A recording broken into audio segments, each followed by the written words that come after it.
요나는 하나님을 향한 풍성한 지식을 가지고 있었죠. 오래 참으시고 인자가 풍성하시고 한 번 말씀하신 것은 변개치 않으시고 창조주시고, 요나는 하나님에 대하여 많은 지식을 가지고 있었습니다. 그러나 요나에게 없는 것은 하나님의 마음이었어요. 하나님이 아끼는 니느웨 성 사람들을 요나는 아끼지 않았습니다. 요나는 지식은 있었지만 하나님의 마음이 없었던 거죠.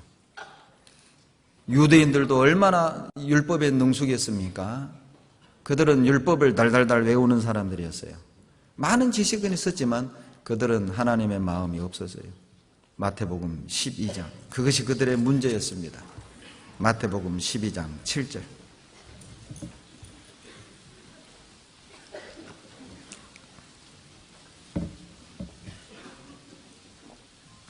마태복음 12장 7절입니다. 같이 읽겠습니다. 나는 자비를 원하고 제사를 원치 아니하노라 하신 뜻을 너희가 알았다면 무지한 자를 죄로 정치 아니하였으리라.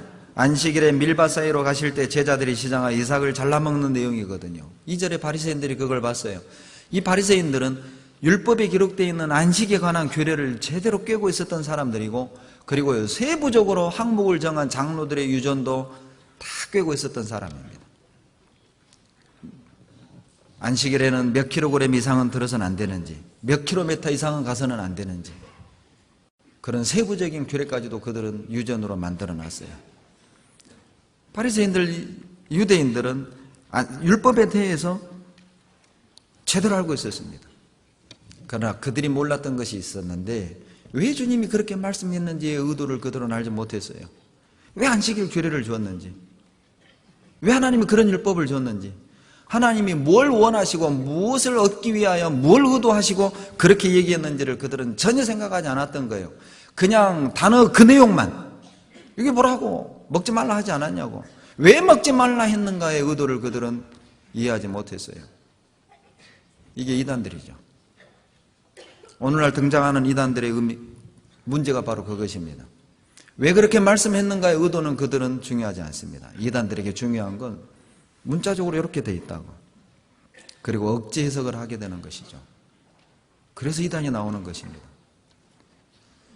유대인들의 문제가 그거였어요. 자기들의 기준으로 판단한 것이죠. 내가 알기로는 이렇게 해야 되는데 왜 저렇게 하냐. 우리도 신앙생활 할 때 그렇게 될 겁니다. 주님의 마음을 모르면, 주님의 마음을 헤아리지 않는다면, 주님의 마음을 갖지 않으면 내가 아는 지식으로 형제자매를 정죄하고 판단하는 거예요. 왜 저렇게 하냐? 왜 저 자매는 저러냐? 왜 저 형제는, 왜 저 자매는 저러냐? 그렇게 정죄하고 판단하게 될 것입니다. 자기 기준으로. 주님의 마음을 알지 못하면, 주님을 알수록 우리는 더 적극적으로 헌신하게 될 거예요. 우리는 주님을 알수록, 주님의 마음을 알수록 우리는 더 적극적으로 주님 가까이에 나아가게 될 겁니다. 마태복음 26장 보시죠.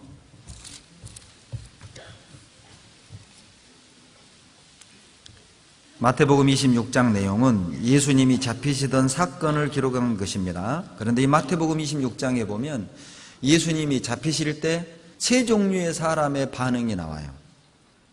바로 나사로 동생 마리아, 그리고 유다, 가룟 유다, 그리고 베드로, 이 세 사람의 반응이 나오는데 이것이 우리에게 교훈이 됩니다. 예수님이 잡히실 것을 가르치시고 잡히시던 그 밤에 마리아는 옥합을 내어 깨트려 드려요. 6절 보시죠. 예수께서 베다니 문둥이 시몬의 집에 계실 때에 한 여자가 매우 귀한 향유 한 옥합을 가지고 나와서 식사하시는 예수의 머리에 부으니 제자들이 보고 분하여 가로되 무슨 의사로 이것을 허비하느냐. 마리아가 평생 모아서 산 귀한 옥합을 예수의 머리에 다 쏟아 부었습니다. 그런데 예수님은 이걸 뭐라고 얘기했냐면은 12절에 내 장사를 위하여 예비했다. 예수님이 죽으실 것을 예비한 거라는 거예요. 그런데 제자들의 반응은 8절. 왜 허비하냐? 주님께 드리는 이것을 허비라고 생각을 하는 겁니다. 예수님의 마음을 갖지 않으면, 예수님의 마음을 모르면 주님을 위해 투자하는 모든 것을 허비라고 생각하는 거예요. 바빠 죽겠는데 무슨 모임이 많냐? 이 바쁜 세상에 무슨 또 집회를 또 그렇게 자주 하냐? 바빠 죽겠는데 무슨 구역 모임 그렇게 많냐? 형제 모임은 또 하냐? 한번 모였으면 됐지. 뭔 봉사 그렇게 많냐? 또 충계수양회냐? 가만두질 않아요, 이 교회는. 여러분, 예수님의 마음을 모르면 모든 게 짐이 된다니까요. 모든 걸 짐으로 받아들이는 거예요. 예수님의 마음을 모르면 허비한다고 생각하는 거예요. 시간 낭비. 여러분, 해외 선교를 하는 것을요, 낭비라고 생각하는 거예요. 한국에도 불쌍한 사람이 얼마나 많은데 남의 나라에까지 가냐. 예수님의 마음을 모르면 마리아가 깨트려드린 옥합을 낭비라고 생각했던 것처럼 우리도 주님을 위해 투자하는 시간과 마음과 물질을 낭비하는 것으로 생각을 해요.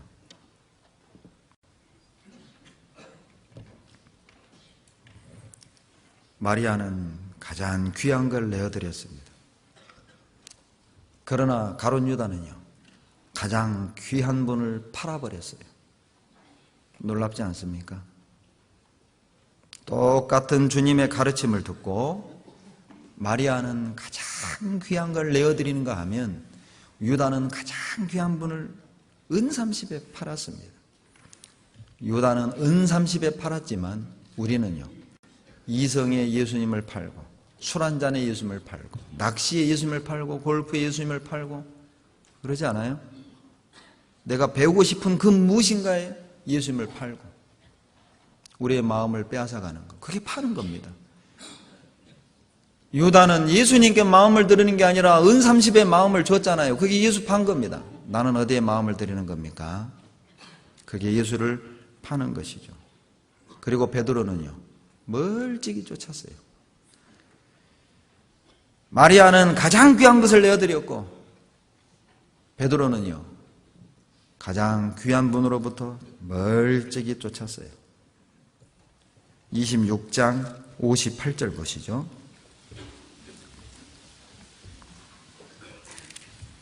58절 다 같이 읽습니다. 베드로가 멀찍이 예수를 쫓아 대제사장의 집들에까지 가서 그 결국을 보려고 안에 들어가 하속들과 함께 앉았더라. 수제자라고 일컫는 베드로는요, 멀찍이 적당한 거리에서, 그리스도인이 짓는 죄 중에 가장 큰 죄가 뭐냐면 적당한 죄입니다. 적당한 죄. 여러분, 적당하게 죄 짓는다는 의미가 아니라 적당하게 사는 것, 그것이 죄라는 거예요. 교제를 안 나가자니 양심이 찔리고, 교제 깊숙이 들어가자니 희생해야 될 것은 많고 포기해야 될 게 많고, 그러니까 적당히. 주일 말씀도 늦게 와서 뒤쪽에 앉아서, 죄송합니다, 오늘 뒤쪽에 앉은 분이 그렇다는 뜻은 아니고요, 오해하지 마세요. 또 어떻게 알았지, 또 누가 일렀지, 그렇게 오해하지 마시고요. 늦게 와서 뒤에 앉고 기도할 때 일찍 나가고 눈에 안 띄기를 원하는 거죠. 형제자매들이 눈에 안 띄기 원하는 거예요. 눈에 띄면 또 막 뭐 어디 나와라, 무슨 모임 나와라, 무슨 봉사하자, 또 어디 같이 가자, 이게 복잡해지니까 교제를 안 나올 수는 없고 적당히 주일 말씀 듣고 그리고 내가 하고 싶은 대로 다 하고 살고, 그것이 죄라고 요한계시록 3장에 말씀하시죠. 바로 라오디게아 교회입니다. 마지막 시대의 교회의 모습입니다. 적당한 그리스도인들로 넘치는 교회, 라오디게아 교회죠. 뜨겁지도 않고 차지도 않는 교회, 라오디게아 교회였던 거예요. 그래서 마지막 때 교회의 모습이 라오디게아 교회죠. 말세는 이방인들이 더러운 죄들로 타락해가는 게 말세가 아니라 그리스도인들이 적당히 살아가는 그리스도인들로 넘치는 시대, 그 시대가 말세인 거예요. 일꾼이 없는 시대, 구원받았다고 간증하는 그리스도인들은 많은데 주님의 일을 하는 일꾼이 없는 시대, 적당히 사는 그리스도인들로 넘치는 시대, 구원은 받았다는 간증은 똑부러지지만 주님을 위한 어떤 희생도 원하지 않는 그리스도인들로 가득 찬 시대, 구원은 받은 것은 좋고 천국 가는 건 좋지만 구역모임 가는 건 싫은 시대. 천국 가는 것은 좋지만 대집회 나가는 건 원치 않는 시대. 천국 가는 것은 좋지만 수양회 가는 건 별로 탐탁지 않은 생각으로 가득 찬 그리스도인들, 그게 말세라는 거예요. 더 이상 일할 사람이 없으니 주님이 오셔야죠.